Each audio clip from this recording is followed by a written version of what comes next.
Hello students, मैं श्री दीपचंद चौधरी महाविद्यालय ललितपुर से और आपका श्री दीपचंद चौधरी महाविद्यालय ललितपुर में आपका बहुत बहुत स्वागत है। आज हम एमए फर्स्ट सेमेस्टर में आपका जो सोशल रिसर्च वाला पार्ट है उस पेपर में आपका जो पॉजिटिविटीज इन सोशल रिसर्च है उसके बारे में हम जानेंगे कि आखिर प्रत्यक्षवाद होता क्या है और सोशल रिसर्च के अंतर्गत इसकी क्या भूमिका होती है, आखिर इसका रोल क्या होता है। इसके अलावा हम देखेंगे इसकी मीनिंग एंड डेफिनेशंस, प्लस हम इसकी कैरेक्टरिस्टिक्स भी देखेंगे कि आखिर सोशल रिसर्च में प्रत्यक्षवाद की जो है क्या विशेषताएं जो है वो होती हैं। तो सबसे पहली बात आती है कि प्रत्यक्षवादी जो होते हैं वो इसमें क्या कहते हैं इस मामले में। तो जो आपका ह्यूमन बिहेवियर होता है वो क्या है, वो एक तरीके की आपकी साइंस ही तो है। और इसके अलावा आपके जो आपके सब्जेक्ट्स हैं, चाहे वो आपका होम साइंस हो, चाहे आपका सोशल साइंस हो, चाहे आपका पॉलिटी हो, इन सभी जितने भी प्रकार की जो आपकी साइंसेस हैं उन सभी में जो है इस चीज़ का यूज़ होता है, यानी प्रत्यक्षवाद या कहा जाए कि पॉजिटिविज्म उसका जो है सभी में जो है इसका यूज़ होता है। तो सबसे पहले देखते हैं कि ऑगस्ट कॉम्टे ने इस पर क्या कहा था कि जो हमारा सामाजिक जगत है उसका जो बिहेवियर है वो उन्हीं नियमों के आधार पर निर्देशित होता है जिनके आधार पर प्राकृतिक जगत का व्यवहार जो है वो निर्देशित होता है। तो मानव के अध्ययन के लिए वैसी ही पद्धति जो है उपागम को बहुधा जो है पॉजिटिविज्म के नाम से जो है से जाना जाता है। इसके अलावा जॉन मार्टिनेल थे, उन्होंने ये बोला था कि positivism is that movement thought which real the interpretation of the world exclusively of and basis of experience। तो इस तरीके से उन्होंने जो है हमें बताया था कि प्रत्यक्षवाद जो होता है वो चिंतन जगत का वह आंदोलन होता है जो जगत की व्याख्या जो है वो पूरे तरीके से या पूर्ण रूप जो है अनुभव या एक्सपीरियंस के जो है बेस पर जो है हमें बताता है। तो इस तरीके से ये इसकी डेफिनेशंस हो जाती हैं दोनों, ऑगस्ट कॉम्टे की और इसके अलावा जॉन मार्टिनेल की। अब बात करते हैं हम, अगर हम इनकी विशेषताओं को देखें, इनकी कैरेक्टरिस्टिक्स को देखें कि सोशल रिसर्च में जो है क्या विशेषताएं हमारे प्रत्यक्षवाद की, तो इसमें देखा जाता है कि सबसे पहली बात आती है इसकी साइंटिफिक मेथड की कि जो हमारा प्रत्यक्षवाद होता है वो एक कैसी है, एक हमारी साइंटिफिक जो है प्रोसेस होती है और यह जो है हमारी कल्पना और हमारी भावना से जो है ये संबंधित नहीं होती, बल्कि प्रत्यक्षवादी जो है वो हमारी प्रॉब्लम का सिलेक्शन करने के लिए यानी इसके चयन करने के लिए जो समस्या को अवलोकन करने या ऑब्जर्व करने से संबंधित जो भी फैक्ट्स होते हैं उनकी कलेक्शन के लिए या उनकी कलेक्टिंग के लिए जो है ये आता है। इसके अलावा जो हमारे पास वैध तथ्य होते हैं यानी जो फैक्ट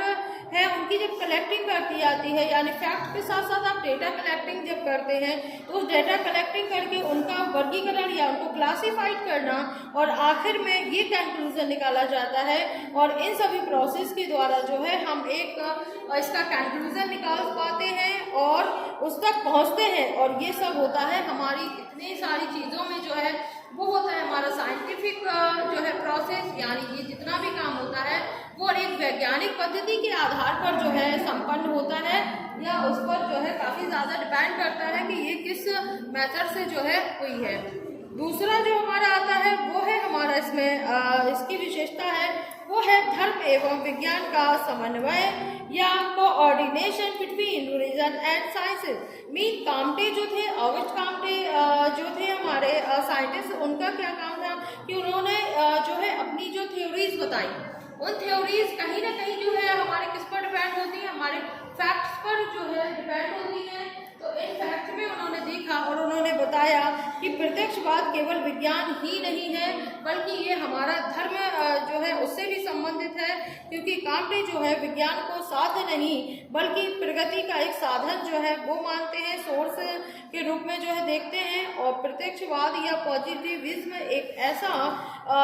हमारी साइंस थ्योरी है जिसका उद्देश्य मानव समाज को एक भौतिक, बौद्धिक और नैतिक कल्याण में जो है वृद्धि करना जो है होता है। तो इस तरीके से उन्होंने इसे धर्म से भी जोड़ा साइंस के साथ साथ। इसके बाद जो इसका तीसरा है वो डेफिनेट सोर्स सोशल रूल्स के बारे में है कि निश्चित जो भी सामाजिक नियम हमारे होते हैं उससे जुड़ा हुआ है। तो जो प्रत्यक्षवादी होते हैं उनका मानना है कि जो प्राकृतिक घटनाओं की तरह जो है सामाजिक घटनाओं के पीछे भी जो है कुछ ना कुछ ऐसे निश्चित नियम होते हैं या उनके आधार या उनका बेस तैयार करते हैं कि समाजशास्त्र में भी और अदर जितने भी हमारे सोशल सब्जेक्ट हैं उनमें भी जो है प्रत्यक्षवादी पद्धति का यूज होता है और उसी तरीके से किया जाता है जैसे कि हमारा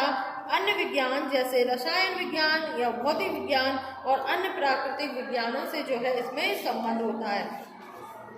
इसके बाद जो है सामाजिक पुनर्निर्माण का एक साधन है, ठीक है। तो ये भी जो पॉइंट है हमारा इंस्ट्रूमेंट ऑफ सोशल रिकंस्ट्रक्शन, यानी जो प्रत्यक्षवाद या जो पॉजिटिविज्म है वो हमारी जो बिहेवियर प्लानिंग होती है उसको हमारे सामने लाता है, प्रस्तुत करता है, जिसके आधार पर ऐसी समाज की रचना संभव हो सकती है जिसमें सभी मनुष्य मिल करके प्रगति की ओर बढ़ रहे हैं। और वास्तव में प्रत्यक्षवाद जो है वो समाज में भय, दंड, असुरक्षा, स्वार्थ जैसी जो घटनाएं होती हैं या भावनाएं होती हैं वो उत्पन्न नहीं होती हैं या वो घटनाएं जो है घटित नहीं होती हैं। इसके अलावा कुछ पॉइंट और जुड़ जाते हैं इसमें, वो है जैसे वैज्ञानिक या निष्पक्ष दृष्टिकोण, यानी कि इसका जो दृष्टिकोण है वो काफी निष्पक्ष है, मतलब भेदभाव करने वाला नहीं है। इसके अलावा इसमें है रिलेटेड टू रिलेटिव नॉलेज, यानी सापेक्ष ज्ञान से जो है ये काफी ज्यादा संबंधित होता है। और इसके अलावा जो आता है वो है एक्चुअल और इरेक्ट नॉलेज, ये इसमें जो है काफी जो काम करता है, क्योंकि वास्तविक और यथार्थ ज्ञान से जो है हमारा प्रत्यक्षवाद या जो पॉजिटिविज्म होता है वो संबंधित होता है। तो इस तरीके से आपका जो पॉजिटिविज्म है इसमें आपको मैंने मीनिंग, डेफिनेशंस और इसकी कैरेक्टरिस्टिक्स यानी आपके तीनों पॉइंट जो है इसी एक क्लास के माध्यम से कंप्लीट होते हैं। इसके अलावा नेक्स्ट क्लास में हम देखेंगे अनुभववाद जो पद्धति है उसके बारे में कि वो क्या होता है। धन्यवाद।